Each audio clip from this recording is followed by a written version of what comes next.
Hello and welcome to the movie podcast review of Violent Night.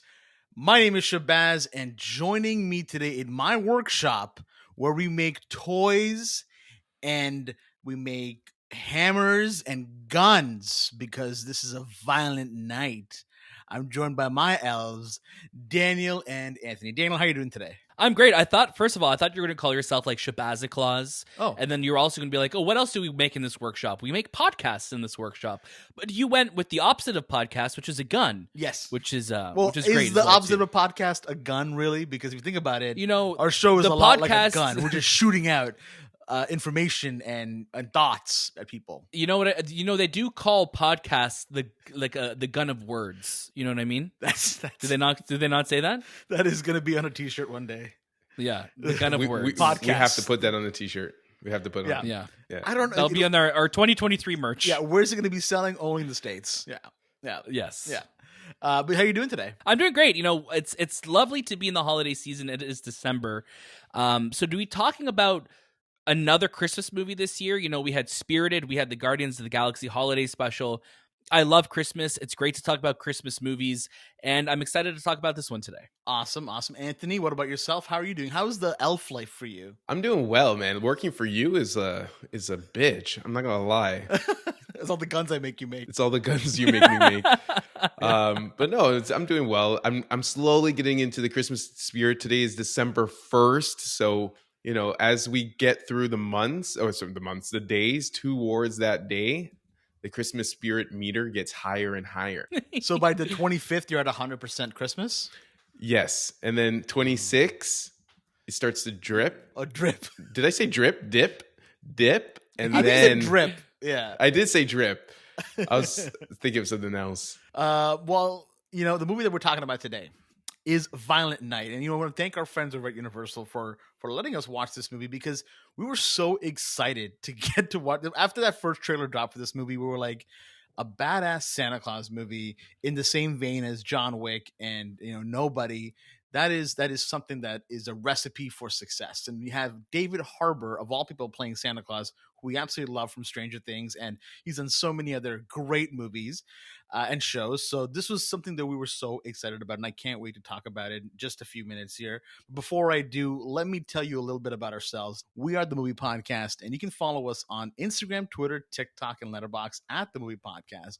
If you want to write into our show, grab a pen and paper, write down HOHO. No, sorry, that's the postal code for Santa Claus. My bad.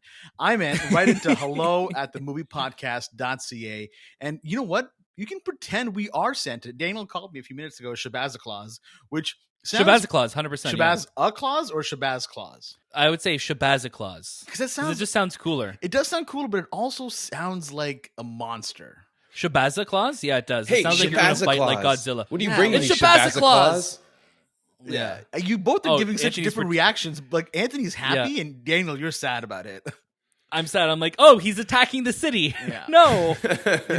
Don't attack me, Shabazaclause. If I have my naughty or nice list right now, Anthony, you're definitely on my naughty list. Like, you're wearing red as well. The evil. Why am I on naughty? I have done nothing. That's Santa's color, man. That's Santa's jacket of all we know. But the reason why it's red, it's not because of Coca-Cola. It's because of the blood of his enemies. That's why. Oh, wow. Okay. Well, at least they're his enemies. That's true. Maybe his friends too. I don't know. I didn't ask him. I hope not. Violent Night is directed by Tommy Wirkola. You may remember him from directing Hansel and Gretel and Dead Snow, which I heard was a very popular movie from back in the day as well. It is available in theaters December 2nd, and it is, thank you again to Universal Pictures for letting us watch this movie. Daniel, do you have any announcements before I kick it over to you for the synopsis of the movie as well? I do have some announcements, and the announcements are that we have an incredible, Christmas list of episodes coming your way very, very soon. Some available now.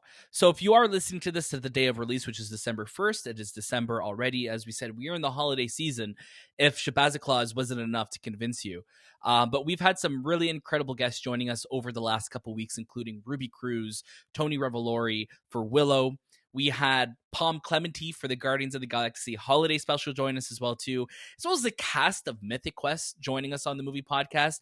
And there's lots more coming, because tomorrow, December 2nd, you'll be able to listen to our interview and watch it on YouTube. Our interview with Alfred Molina, who is somebody that we absolutely love. We got to talk about his new show, Three Pines, which is on Prime Video on December 2nd as well, with 2 new episodes weekly. And then next week on the Movie Podcast, things aren't stopping. We have so many gifts for you to open on your podcast app, wherever it may be, or on YouTube. We have the one and only Eric Bauza joining us. He is a voice actor, a comedian, and you'll know him from the roles as Bugs Bunny, Daffy Duck, Tweety Bird, and even Luke Skywalker and Puss in Boots. Like, he's everywhere. He does so much incredible work, and he's also the host of a brand new show, which is going to be out as well on December 2nd, called Stay Tuned, that dives deep into, the world of animation and how animation, forms and shapes our identities, sexualities, everything. So it's a really, really great show. I encourage you to also check that out. Who knows what else is going to happen in December? There's so much more, but you have to stay tuned for all of it. And then join our giveaways as well, too, because there's lots of those going on. Mm-hmm. We have a lot of giveaways, a lot of gifts that we're trying to give to you folks. So if you like gifts, make sure you're following us at all those places that I mentioned before. And that is at the Movie Podcast, because it's the best place to be. I'll be honest with you. 2022 has been a phenomenal year for us. If you checked out our Spotify Wrapped, our numbers were at a place that really humbled me and made me go like, wow, people really like listening to us. So if you are listening to us right now, thank you so much, because we wouldn't be doing this if it wasn't for your ears. Just your ears. That's it. That's all we want from you is your ears. Yeah. Collecting ears. That's what we're doing. Daniel, can you can you tell everybody what Violent Night is all about? When a team of mercenaries breaks into a wealthy family compound on Christmas Eve, taking everyone inside hostage, the team isn't prepared for a surprise combatant. Santa Claus is on the grounds, and he's about to show why this Nick is no saint. Thank you so much. And again, the film stars David Harbour, John Leguizamo, Edi Patterson, Cam Gigandet, Alex Hassell, Alexis Louder, and Beverly D'Angelo. Again, it'll be available in theaters December 2nd, and it is by Universal Pictures. Anthony, why don't you give us your first reactions to Violent Night? So when the trailer dropped, I was super excited to watch this film. It was everything you want in an action film. It has Santa. It has. Sorry, is Santa at the top of your list for action movies? Well, you know what? Like, the most popular action films that I watch usually take place during the wintertime. But no, it was like everything that I love. So you had Christmas, you had Santa, you had a movie that really focused on that theme, because a lot of people were very, whenever you say, what's your favorite Christmas movie? And you say Die Hard, they're like, that's not a Christmas movie. And everyone kind of like discredits your Christmas films.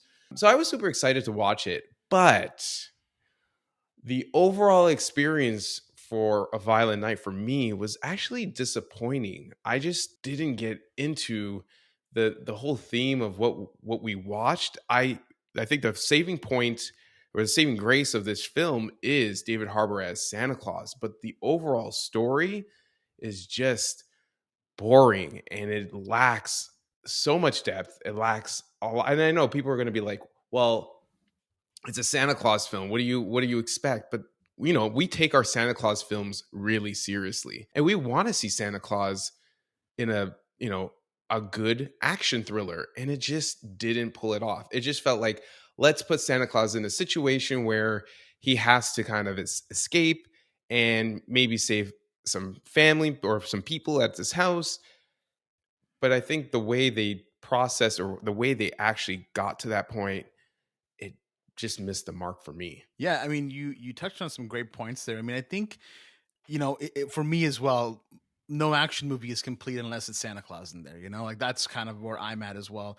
You can't win me over unless you put Sandy in there.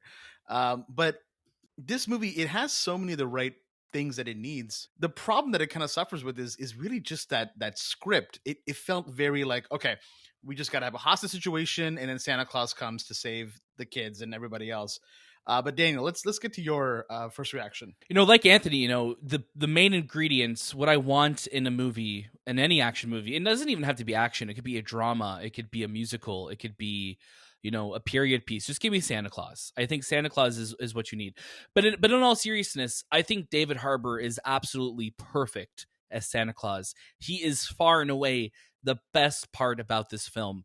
The action, his action sequences are so fun and inventive. This film really does a lot of playing around with, the holiday season, and it really is very much an ode to Home Alone and Die Hard. Mix that in with John Wick. David Harbour is awesome. He's so fun to watch as Santa Claus, and anytime he was on the screen, I'm like, this is great. I'm so into this. But I think everything else is where it collapses. Like as Anthony said, I think the script to this film is paper thin. It is very much just like, okay, we have an idea, Die Hard, but with Santa Claus. And then when you start really looking at the story of this family and the hostage situation, I think, something that we don't really comment on too often here on the movie podcast, because there really isn't a lot of opportunities for it to stand out, I feel like, especially this year. But I think the performances in this film were pretty weak. I think the parents in this film, I really didn't buy them as a couple, and I get they're going through a divorce, but you would want to have some type of longing feeling there, and they really didn't feel like they cared about the situation that they were in. Like, you guys are in a hostage situation, your daughter is missing, you have people with guns around you that are going to kill you. One of your you've been threatened, you've been injured, but you guys just seem like, yeah, I don't care. Like, you're not really showing it on their face. I never felt like the family was really in any danger, and this film doesn't really deliver that as well. And then we have John Leguizamo, who is normally great. We just watched him in The Menu, and he was really fun to watch in that film. But you have him in this movie as like this big bad guy. They call him Scrooge, which they should have called him the Grinch. I don't get why they didn't. But he's there, and he doesn't really have any presence in this movie. He just feels like he shows up. It feels like we're supposed to know who he is. Like, Beverly D'Angelo is like the head of the family. She, it's her house that they're being held captive in. And when he kind of pops out of this room, it's like you're supposed to be that oh shoot, it's him. But she doesn't really know who he is. There's no connection between any of these characters. So when everything's going down, you're just like, okay, I don't really care what's going on. But the best parts of this movie, and that's the thing, this movie is really just extremes on both ends, where it's like, okay, this is really stupid, but David Harbour scenes are so great. And I love David Harbour, just his whole look as Santa, with the hair tied up in a bun, just him going through the shit the whole movie. He's getting beat up, he's bloody, he is drunk, he's going through it, and I loved seeing that. But really is a tale of two movies with this film. It's very much here's a David Harbour show, and then here's this other subplot, this other plot that we spend way too much time on, that I think with again, it's a story issue, it's a script issue. But if you had, I think, a stronger editing scene, a stronger edit to this film, it could have saved a lot of the gripes I think that we had with it. But for me, it really is that tale of two movies for me. Yeah, and again, great points you're bringing up. I think for me that when you look at this film, if you trimmed about 20 minutes off this runtime, which the movie clocks in about hour 50, I'd say, you trim off 20 minutes, you make this movie about an hour and a half, you get rid of some of that plot that the family is really trying to maneuver with, because anytime it cut to them, I just kind of like groaned back into my seat going like, none of these people are captivating. No one's really grabbing me, getting me back to Santa. Either I don't care if even it's David Harbour just sitting on a couch drinking and eating cookies. That was so engaging because of his mannerisms. The movie starts off really funny as well, and you can suspend as much disbelief as you want, because that's what I'm trying to go into. I'm trying to go into this movie, just have a good time, turn my brain off, just watch action. But then when the movie starts to make you question its own logic, you're kind of wondering like, well, why did the kid have a walkie-talkie right beside a bunch of mercenaries, and why were they just okay with that? Like, it felt kind of silly. Like, it felt like there could have been other plot devices they used. There's things that they spend a lot of time on developing, which is Santa, and you can tell that they did. And then there's moments like that where it's like, okay, maybe on the day of shooting, we're just gonna go with the flow and see what kind of happens. David Harbour is amazing. His action sequences are fantastic, but the movie also kind of balances this weird line of, it wants to be gory and fun, but then sometimes it'll kind of hide the kills, because I don't know if it's a budget issue or what it is, but they'll just make things go by really quickly, really fast, and it never really sticks to you. John Leguizamo, he's a bad guy. He's just very one-dimensional, very like, I hate Christmas, and that's fine as well. The only other person for me in this movie that was entertaining was Edi Patterson. I absolutely love her. I think she's so funny. She really is such a crude and crass kind of person, and she sells it really well. If there was maybe more of her in those family sequences, I think I might have had a different opinion on it. But every time it cut back to the family, you really felt the brakes on this movie. Now, we watched this with the general audience, and they were cackling. I gotta say, like, people were laughing. I would say there are funny moments to the movie, even though Yeah, we the were laughing too. We were laughing a lot as well. we I were would say. laughing for sure. And I think a lot of people were, I think there was one guy who was just cackling. He was like, "Let's go, Santa! Let's go, let's kill him!"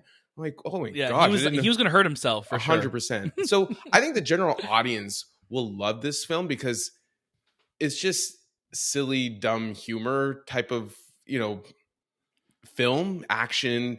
But for a studio that gave us, or for a production team that gave us John Wick, Nobody, I was looking for action sequences that were like just those one shots that continue, and we didn't get that. We didn't get the Santa one shot. I wanted that Santa one shot because, especially when you learn a little bit more about his character, because I feel like a lot of these films, they kind of dive into the lore of where they come, so they're very vague in what they show you to kind of hopefully get that sequel.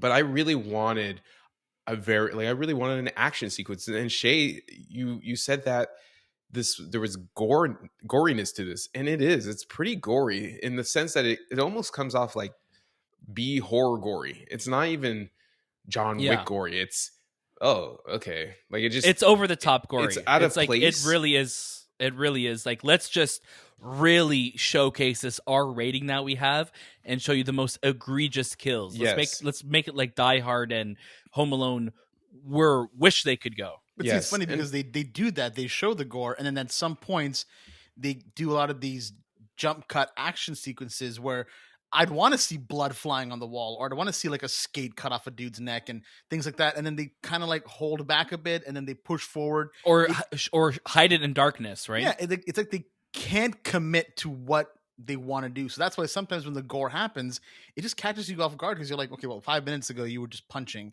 and then all of a sudden it goes back to gory. So it felt like it was again, like you mentioned, Daniel, a tale of two movies. And there's a scene in the trailer that he has a candy cane that he turns into a shiv.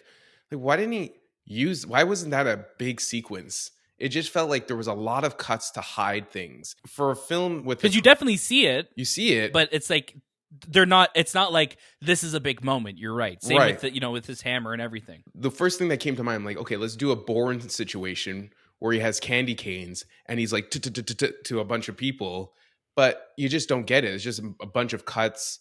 And David Harbour, he's so good. Like you said, Daniel, he's so good as Santa Claus. I wish they did the trope thing where it's, oh, Santa's resenting Christmas because people they're just greedy and they don't really care for the gifts. They want cash. And I wish it was just Santa Claus was doing his job that night. He came across this event that's happening in his house, and he had to do what was right for that family. And that's where, a Santa Claus from that time period, from the past, where it kind of brings out, I got to save these guys. Give him that John McClane feel. He was like, please don't put me in a situation like this. I don't want to be involved. And then until the little girl's like, well, I believe in Santa. And that's where it all kicks off. I just wish he was just this character that was larger than life, had this magical spirit that gave gifts to kids, but maybe had a past where he wasn't always great and always good. And he had to bring that out to save this family. And I think that's where I was disconnected, because there was a lot of like focusing on the characters of the family and giving them too much time on screen. And then also way too much time. No character development in a sense too, because they're just throwing shit at you. Yeah. As well as these moments. Sorry.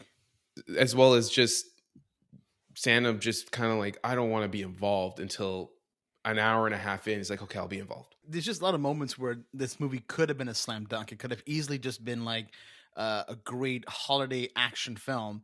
But because they spend so much time on this family, they spend so much time developing them for no reason. And when I say developing, it's so thin. It's very thin development. And when big moments happen with the family, you have no idea why they're happening.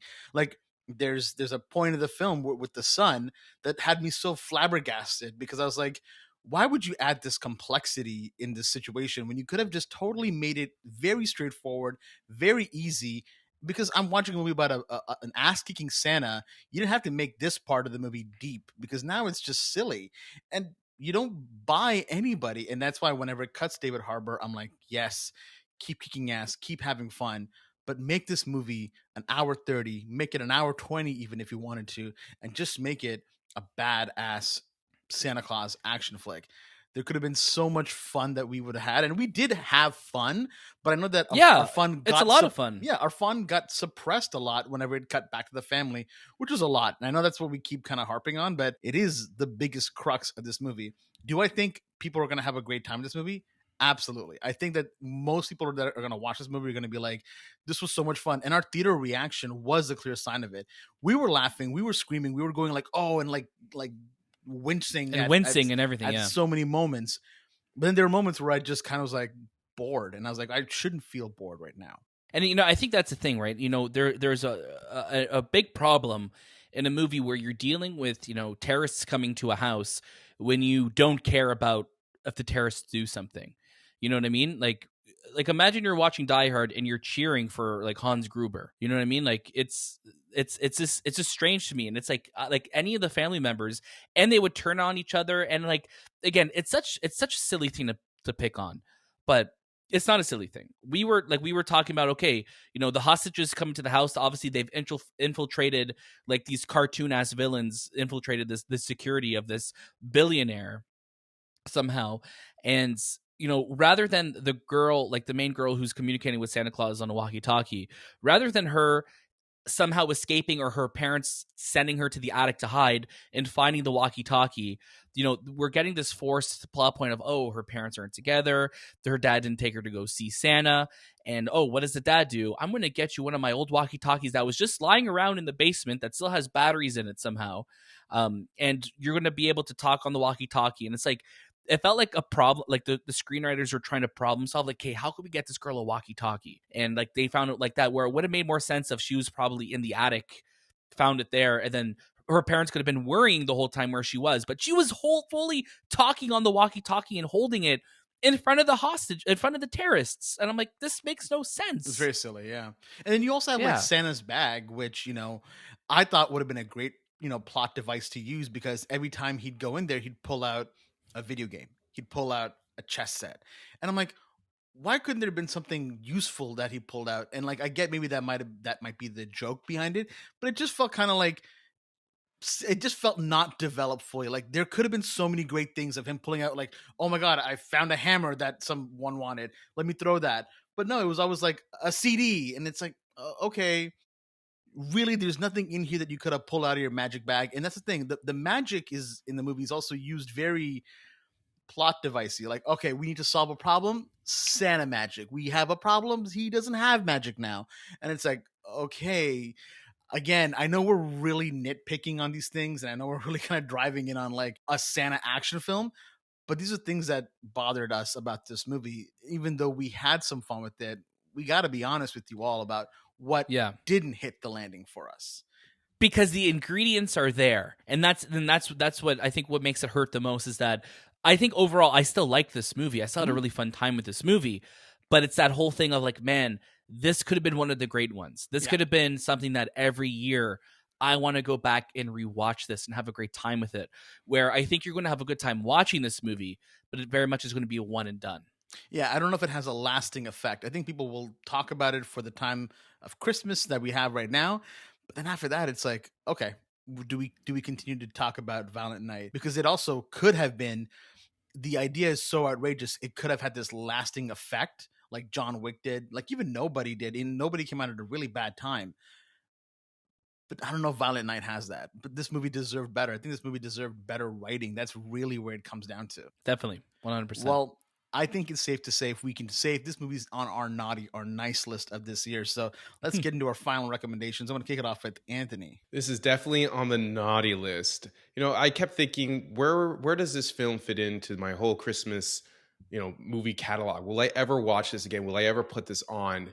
And man, like I really wish I could say yes. I really because that trailer really got me hyped for it. But the overall experience was not great, and I can't push all the other great action holiday films out of the way for this. And I really wanted to, but there's no room for it in my books. I'm gonna say this is a stream it. This is not something you gotta run to the theater to watch. It is a one and done deal, but hopefully, if they do get a sequel, they get a better director and a better writer. Thank you for that. Daniel, what about yourself? I'm right there with Anthony. I think this is one that you could watch at home. This is not like, again, it was a really fun time watching with an audience. So if you are looking for that Christmas film, maybe check it out like during a matinee. But this is one that you could easily watch at home. Hopefully, it will be on PVOD before the big day, December 25th, that you could watch it at home and check it out there. But yeah, it very much is a tale of two movies. And but the thing is, David Harbour is fantastic in it. I adore him as Santa Claus. He is so much fun. He makes this movie for me, and his scenes felt like at least it was worth my time watching it alone for that. But again, it's going to come down to you. I think if you are in the mood, if you're dying to go watch a holiday movie, if this is something that you think is going to be your jam, 100% go for it. But for everyone else, you could wait for it to come to streaming, watch it there. You'll have a great time with it there. But yeah, Tale of Two Movies. Hopefully, if we get a sequel, we dive into a lot more of to just focusing on Santa Claus and keeping it there. Yeah, I'd love to see the world of Santa kind of develop further. Give us that Tim Allen Santa Claus kind of world, but the R-rated version of it that we didn't get to see. That'd be really cool. I think that honestly, a lot of people are going to enjoy their time with this movie. I think this is going to be a lot of fun for people to watch with their families or in theaters, however they choose to watch it. Personally, for me, the moments that I enjoyed were great, but not everything hit it for me. So because of that, this is going to be also a add to the queue, stream it, wait for watch it at home. If you really want to go watch it out there because you want to get in that Christmas spirit, by all means, because you're probably going to have a great time with it. There's still some great moments, but it didn't fully land the mark for me to make it a repeat viewing. One and done, and that's fine. It's okay. It happens. That was our review of Violent Night. Again, huge shout out to our friends over at Universal Pictures for letting us watch this movie because, again, that's why we do the show. And thank you to everybody also for listening and subscribing and giving us 5 stars on Apple Podcasts, Spotify, everywhere you pretty much go. Make sure you keep listening to us because we're going to have more contests, more giveaways, more fun stuff happening. And that was this time with the Movie Podcast. We'll see you next.